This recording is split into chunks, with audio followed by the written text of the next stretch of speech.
আসসালামু আলাইকুম রহমতুল্লাহি ওয়া বারাকাতুহু। সুপ্রিয় শিক্ষার্থীবৃন্দ, তোমরা সকলে কেমন আছো? আশা করি আল্লাহর অশেষ মেহেরবানিতে তোমরা সকলে ভালো আছো। আর আমি মুজিবুল হক জুনায়েদ স্যার আছি আজকে তোমাদের সাথে। আজকের এই ক্লাসটা স্পেশালি হচ্ছে এসএসসি 2025 এবং এইচএসসি 2025 ব্যাচের শিক্ষার্থীদের জন্য। আজকের এই ক্লাসে আমরা খুবই গুরুত্বপূর্ণ একটা টপিক, একটা সহজ একটা টপিক শিখব, যেটা সহজ হইলেও তোমরা ফুল মার্ক পাও না। সেই টপিকটা হচ্ছে পাংচুয়েশন নিয়ে আলোচনা করব। তাহলে চলো দেরি না করে শুরু করা যাক আজকের এই ক্লাসটি। প্রিয় শিক্ষার্থীবৃন্দ, দেখো আমরা এসএসসি 2025 এবং এইচএসসি 2025 আমি তোমাদেরকে বলতেছি যে এই ক্লাসটা করার পর ইনশাল্লাহ তুমি পাংচুয়েশনে তুমি ফুল মার্ক পাবা। ইনশাল্লাহ তুমি এসএসসি শিক্ষার্থী হও অথবা এইচএসসি শিক্ষার্থী হও। তোমরা জানো যে এসএসসিতে পাংচুয়েশন মার্ক থেকে 5 মার্ক থাকে এবং এইচএসসিতে পাংচুয়েশন থেকে তোমার 7 মার্কস থাকে। তাহলে আমরা ওই বিষয়টা আমরা কিভাবে আজকের ক্লাসটা করলে তুমি 5-এ 5 অথবা 7-এ 7 100% পাবে ইনশাল্লাহ। মাত্র 3টা টেকনিক শেখাবো, যে 3টা টেকনিকের মাধ্যমে পাংচুয়েশন মার্ক তোমার কমপ্লিট হয়ে যাবে।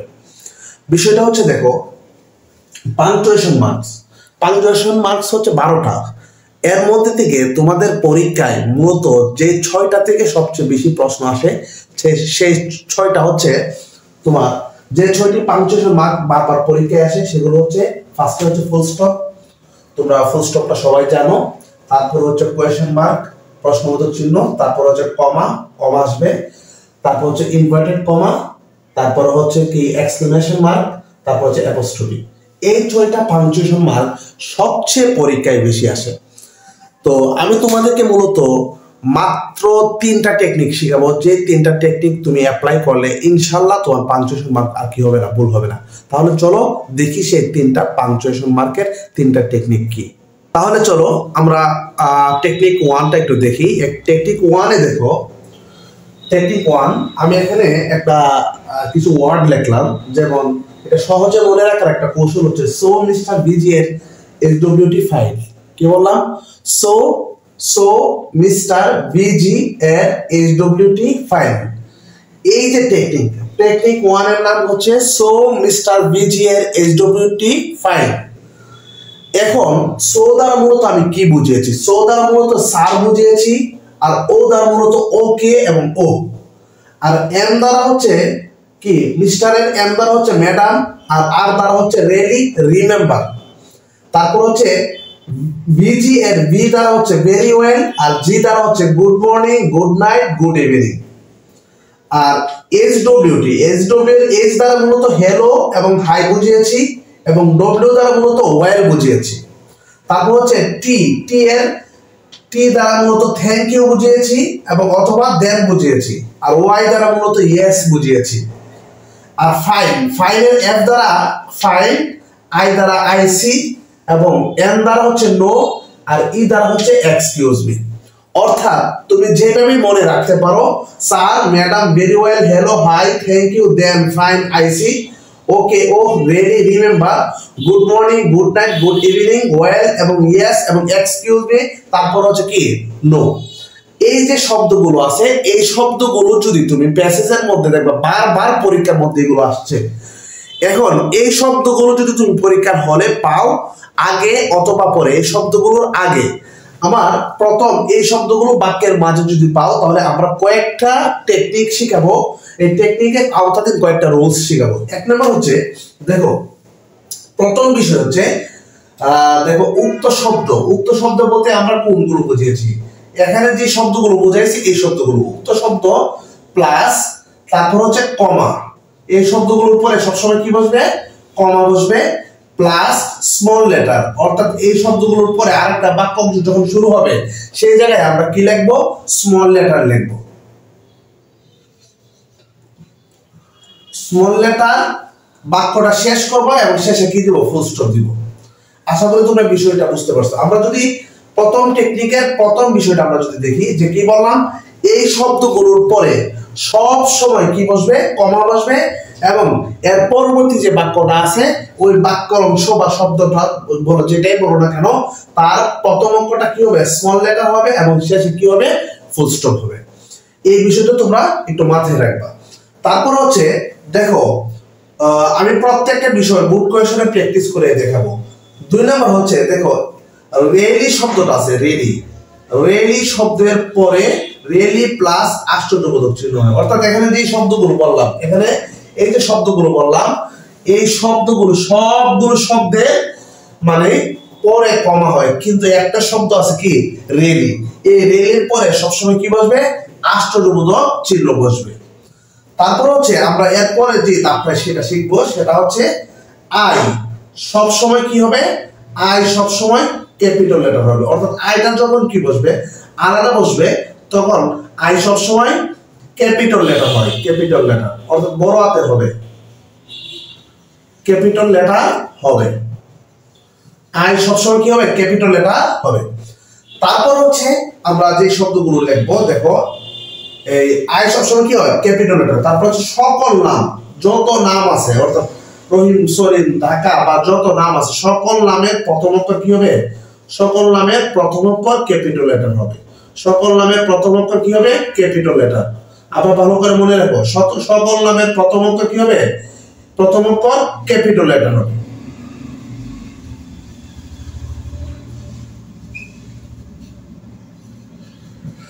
আচ্ছা, তাহলে আমরা এখান থেকে চারটা নিয়ম আমরা আবার একটু বলি। টেকনিক 1 এ এই যে শব্দগুলো বললাম, এই শব্দগুলোর পরে যদি কি থাকে, এই শব্দগুলো যদি বাক্যের মাঝে পাও, তাহলে এর পরে কি করবা কমা দিবা, এবং কমার পরে স্মল লেটার দিয়ে শুরু করবা এবং বাক্যটা শেষ করবা ফুল স্টপ দিয়ে। তারপর হচ্ছে রেলি, রেলি এর পরে কি বসে আশ্চর্যবোধক চিহ্ন বসে, অর্থাৎ এক্সক্লেমেশন মার্ক বসে। তারপর হচ্ছে আই সবসময় কি হবে ক্যাপিটাল লেটার হবে। তারপর হচ্ছে সকল নামের প্রথম অক্ষর কি হবে ক্যাপিটাল লেটার হবে। আমরা এই ওয়ার্ডগুলো একটু মুছতেছি, মোছার পরে তোমাদের একটু দেখাবো। দেখো আর কয়েকটা বিষয় আছে, আমরা এটা এদিকে লিখবো। দেখো যেমন আমরা এরপরে একটা টেকনিক শিখবো, সেটা হচ্ছে যদি তোমার অক্সিলারি ভার্ব দ্বারা বাক্য শুরু হয়, অক্সিলারি ভার্বগুলো কি কি,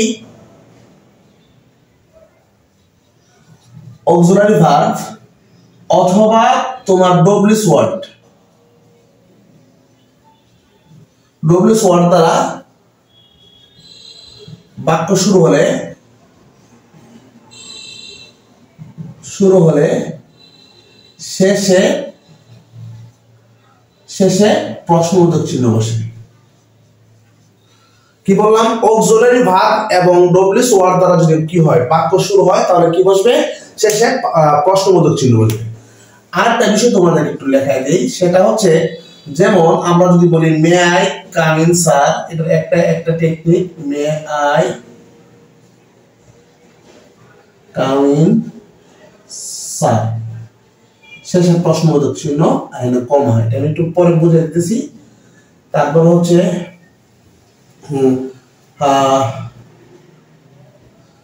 হাউ ইজ ইউর ফাদার কমা আসিফ, শেষে প্রশ্নবোধক চিহ্ন। আচ্ছা, আমরা টেকনিক 1 এর আওতাধীন আমরা 6টা বিষয় আমরা একটু নোট করি। একটা হচ্ছে উক্ত শব্দের পরে সবসময় কি বসবে কমা বসবে, তারপর হচ্ছে স্মল লেটার তারা বাক্য শুরু হবে, তারপর হচ্ছে শেষে ফুল স্টপ হবে। 2 নম্বর হচ্ছে রেলের পরে সবসময় কি হবে আশ্চর্যবোধক চিহ্ন হবে। 3 নম্বর হচ্ছে আই সবসময় কি হবে ক্যাপিটাল লেটার হবে। 4 নম্বর হচ্ছে সকল নামের প্রথম অক্ষর কি হবে ক্যাপিটাল লেটার হবে। 5 নম্বর হচ্ছে অক্সিলারি ভার্ব এবং ডব্লিউএস ওয়ার্ড দ্বারা যদি বাক্য শুরু হয়, তাহলে শেষে কি বসাবা প্রশ্নবোধক চিহ্ন বসাবা। 6 নম্বরে যে বিষয়টা আমরা তোমাদেরকে শিখিয়েছি, সেটা হচ্ছে দেখো may I come in sir, may I come in sir, এই যে কথাটা বলছে, এই বাক্যটা মূলত কি দ্বারা শুরু হয়েছে অক্সিলারি ভার্ব দ্বারা শুরু হয়েছে। আর অক্সিলারি ভার্ব দ্বারা যদি বাক্য শুরু হয়, তাহলে শেষে কি দিতে হয় প্রশ্নবোধক চিহ্ন দিতে হয়।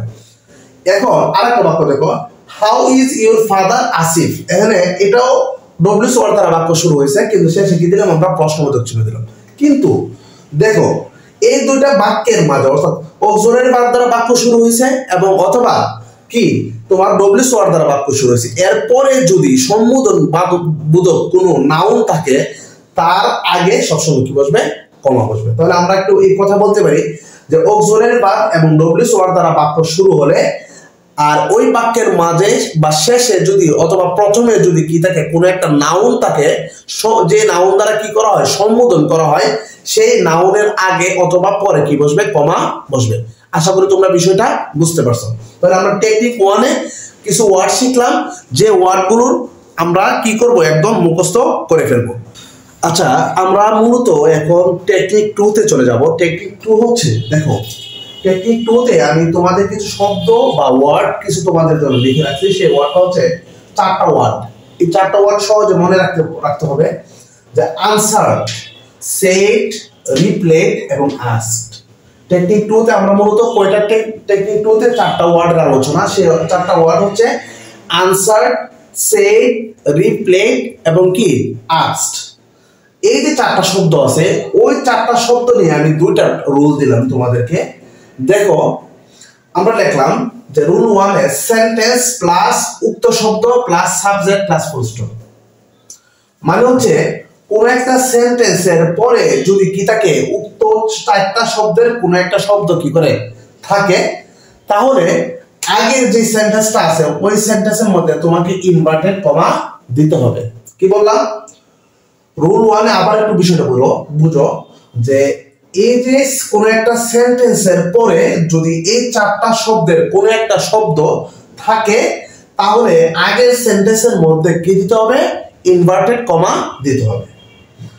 তারপর হচ্ছে উক্ত শব্দ প্লাস সাবজেক্ট এবং শেষে কি দিতে হবে, সাবজেক্টের পরে শেষে কি দিতে হবে, ফুল স্টপ দিতে হবে। আমরা একটু কথা বলি। দেখো যে রুল 1-এর উদাহরণটা দেখো, আই ইট রাইস, রিপ্লেড শি। এখানে তো একটা শব্দ আছে রিপ্লেড, তাহলে রিপ্লেড শব্দটাকে আমরা এখানে পাইছি না, এই 4টা শব্দ একটা শব্দ পাইছি। তার মানে হচ্ছে আগের যে সেন্টেন্সটা আছে ওই সেন্টেন্সের মধ্যে তোমাকে কি দিতে হবে, ইনভার্টেড কমা দিতে হবে। এবং রিপ্লেড শি, এই যে সাবজেক্টের পরে তোমাকে কি দিতে হবে, ফুল স্টপ দিতে হবে। এখন এই যে সেন্টেন্সের ভিতরে তোমাকে কিছু কাজ করতে হইতে পারে, যে ইনভার্টেড কমার ভিতরে যে বাক্যটা শুরু হবে সেই বাক্যটা আমি ক্যাপিটাল লেটারে দিয়ে দিছি, কিন্তু কখনো কখনো স্মল লেটার দেওয়া থাকতে পারে। তাহলে ইনভার্টেড কমার ভিতরে যে সেন্টেন্স থাকে সেই সেন্টেন্সের মাঝে সবসময় প্রথম অক্ষরটা কি হবে, ক্যাপিটাল লেটার হবে। এখন এই সেন্টেন্সটা মানে যেই সেন্টেন্স বোঝানো হয়ে থাকে, যেই সেন্টেন্সটাই হোক না কেন, তাহলে ওই সেন্টেন্সের শেষে মানে হচ্ছে অ্যাসার্টিভ সেন্টেন্স যদি হয় শেষে কমা দিতে হবে বা ফুল স্টপ দিতে হবে। তারপর হচ্ছে যদি কি থাকে, প্রশ্নবোধক ইন্টারোগেটিভ সেন্টেন্স থাকে, আর 5 প্রকার সেন্টেন্সের যেই পাঞ্চুয়েশন মার্কগুলো বসে শেষে, এগুলো তোমাকে বসাতে হবে। I eat rice, subject plus verb যেহেতু আছে, তাহলে আমরা এখানে কি দেব, কমা দিব। অ্যাসার্টিভ সেন্টেন্সের ক্ষেত্রে কি দিবা, কমা দিবা। আচ্ছা, রুল 2-তে আমরা একটু দেখি, সাবজেক্ট প্লাস উক্ত শব্দ। মানে হচ্ছে সাবজেক্টের পরে যদি উক্ত শব্দ থাকে এবং অবজেক্ট যদি থাকে, মাঝে মাঝে থাকবে, মাঝে মাঝে কি করবে না, থাকবে না। যদি থাকে তারপরে হচ্ছে এরপরে যে সেন্টেন্সটা শেষ হবে, শুরু হবে, ওই সেন্টেন্সের মাঝে তুমি কি দিবা, ইনভার্টেড কমা দিতে হবে। কি বললাম, সাবজেক্ট প্লাস উক্ত শব্দ প্লাস অবজেক্ট যদি থাকে তাহলে আমরা মূলত কি করব, এরপরে যে সেন্টেন্সটা আছে ওই সেন্টেন্সের মাঝে কি দিব, ইনভার্টেড কমা দিব। এখন ইনভার্টেড কমার আগে, অবজেক্টের আগে তোমাকে এখানে কি দিতে হবে, একটা কমা দিতে হবে। কি দিতে হবে, একটা কমা দিতে হবে। ফর এক্সাম্পল আমরা একটু যদি উদাহরণটা একটু দেখি, যে শি রিপ্লেড আই ইট রাইস। এই যে বাক্যটা দেখো, সাবজেক্ট প্লাস উক্ত শব্দ, অবজেক্ট নাই, আছে নাই। যদি না থাকে তাহলে এর পরের যে সেন্টেন্সটা আছে ওই সেন্টেন্সের মধ্যে আমরা কি দিব, আমরা ইনভার্টেড কমা দিব। এবং আই ইট রাইস দ্বিতীয় অ্যাসার্টিভ সেন্টেন্স, এখানে ফুল স্টপ দিব। এখন এর আগের অংশ যেটা আছে ইনভার্টেড কমার বাইরের অংশের মধ্যে আমরা কি দিব, কমা দিব। আশা করি তোমরা বিষয়টা টেকনিক 2টা ভালো করে বুঝতে পারছো। তাহলে আমি আবার একটু বলি কথাটা, টেকনিক 2-তে কি শিখলাম আমরা, যে আনসার্ড, সেড, রিপ্লেড এবং আস্কড। এই যে 4টা শব্দ আছে, ওই 4টা শব্দ যদি সেন্টেন্সের আগে অথবা পরে থাকে, তাহলে সেই সেন্টেন্সের মাঝে কি দিতে হয়, ইনভার্টেড কমা দিতে হয়। সেই বিষয়টা আমরা টেকনিক 2-তে শিখলাম। টেকনিক 1 এবং টেকনিক 2 যদি জেনে থাকো, তাহলে তোমার পাঞ্চুয়েশন মার্কের 85% তোমার জানা হয়ে গেল। এখন আমরা টেকনিক 3-তে যাব, বাকি 15%-এর জন্য। তাহলে চলো আমরা টেকনিক 3টা কি সেটা আমরা একটু দেখে আসি। প্রিয় শিক্ষার্থীবৃন্দ, আমরা মূলত টেকনিক 3 তে চলে আসছি। আর এই টেকনিক 3টা পড়ানোর পরেই হয়তো তুমি পাংচুয়েশনের 100% কৌশল তুমি জেনে যাবে। টেকনিক 3 তে আমি দুইটা রুল দিলাম। রুল 1 হচ্ছে অক্সিলারি ভার্ব প্লাস নট। কি বললাম? অক্সিলারি ভার্ব অর্থাৎ সাহায্যকারী verb plus not is equal to short form with apostrophe. অর্থাৎ কোন একটা অক্সিলারি ভার্ব এর সাথে যদি নট থাকে আর এটা যদি শর্ট ফর্ম থাকে তাহলে অবশ্যই তোমাকে কি দিতে হবে? অ্যাপোস্ট্রফি দিতে হবে। আমরা কয়েকটা উদাহরণ দিলাম, যেমন ডো নট। ডো নটকে সংক্ষেপে কি লেখা যায়? ডোন্ট লেখা যায়। যেমন ডাজ নট কে সংক্ষেপে ডাজেন্ট লেখা যায়। এম নট কে সংক্ষেপে কি লেখা যায়? এন্ট লেখা যায়। যদি আমরা আর নট লিখি, আর নট কি? আর নট, তো আমরা সংক্ষেপে এটাকে কি লিখতে পারি? আরএন্ট। এইভাবে আমরা প্রত্যেকটা কি মানে সাহায্যকারী ভার্বের সাথে যদি নট থাকে আর এটা যদি শর্ট ফর্ম দেওয়া থাকে তোমাকে এখানে কি দিতে হবে? একটা অ্যাপোস্ট্রফি দিতে হবে। এখানে টেকনিক 3 তে মূলত আমরা অ্যাপোস্ট্রফির ব্যবহারটা আমরা এখানে শিখতেছি। তো কি বললাম? যে সাহায্যকারী ভার্বের সাথে যদি নট থাকে আর ওই নট এটাকে যদি সংক্ষেপে থাকে তাহলে আমরা সংক্ষিপ্ত এল এর পরে সবসময় কি দিতে হবে? তোমাকে কমা দিতে হবে। কি দিতে হবে?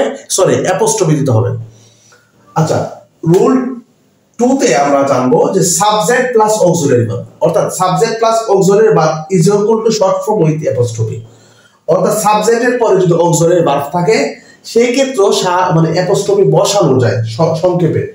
যেমন ইট ইজ, কি বললাম? ইট ইজ এর সংক্ষিপ্ত রূপ হচ্ছে ইটস। এগুলো একটু খাতায় লিখে ফেলবা। আই এম এর সংক্ষিপ্ত ফর্ম হচ্ছে আই এম। দেখো আই হ্যাভ এর সংক্ষিপ্ত রূপ হচ্ছে আই এম। দেখো লেট আস এর সংক্ষিপ্ত লেটস। তো হোয়াট ইজ এর সংক্ষিপ্ত হচ্ছে কি? হোয়াটস। তারপর হচ্ছে দ্যাট ইজ এর সংক্ষিপ্ত হচ্ছে দ্যাটস। ইট উইল এর সংক্ষিপ্ত হচ্ছে ইট উইল।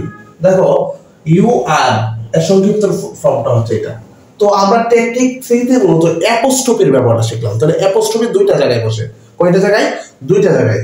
একটা হচ্ছে সাহায্যকারী ভার্বের সাথে যখন নট যুক্ত হয় তখন এটাকে যখন শর্ট ফর্মে লেখা হয় তখন এন এর পরে কি দিতে হবে? অ্যাপোস্ট্রফি দিতে হবে। নাম্বার 2 হচ্ছে সাবজেক্ট এবং অক্সিলারি ভার্ব যখন একসাথে বসে আর এটাকে শর্ট ফর্ম লেখা হয় তখন সাহায্যকারী ভার্বের আগে সাবজেক্টটার পরে কি দিতে হবে? কমা দিতে, অ্যাপোস্ট্রফি দিতে হবে। যেমন এই যে দেখো ইট ইজ, ইট হচ্ছে সাবজেক্ট, ইট এর পরে আমরা কি দিছি? অ্যাপোস্ট্রফি দিছি। আই এম এর মধ্যে আই হচ্ছে সাবজেক্ট, সাবজেক্টের পরে কি দিছি? আমরা অ্যাপোস্ট্রফি দিছি। আশা করি তোমরা বিষয়টা বুঝতে পারছো। তো আমরা বলতো এই তিনটা টেকনিক যদি তুমি অ্যাপ্লাই করো ইনশাআল্লাহ তোমার পাংচুয়েশন মার্ক আর ভুল হবে না। তো আমরা এর পরের ভিডিওটা আমরা কয়েকটা ভোট কোয়েশন অর্থাৎ ডায়লগ আকারে এবং এইচএসসি তে যেভাবে ডায়লগ আকারে আসে অথবা তোমার কি প্যাসেজ আকারে আসে সেই দুইটা অথবা 3-4টা তোমার কি করব ভোট কোয়েশন প্র্যাকটিস করে তোমাদেরকে দেখাবো। তাহলে তোমরা যারা যদি ভিডিওটা আমাদের ভালো লেগে থাকে তাহলে অবশ্যই আমাদের চ্যানেলটাকে সাবস্ক্রাইব করবা এবং যারা ফেসবুক থেকে দেখতেছো তারা অবশ্যই আমাদের ফেসবুক পেজটাকে লাইক কমেন্ট শেয়ার করবা এবং ফলো করবা। দেখা হবে পরবর্তী ভিডিওতে। সেই পর্যন্ত ভালো থাকো। আল্লাহ হাফেজ।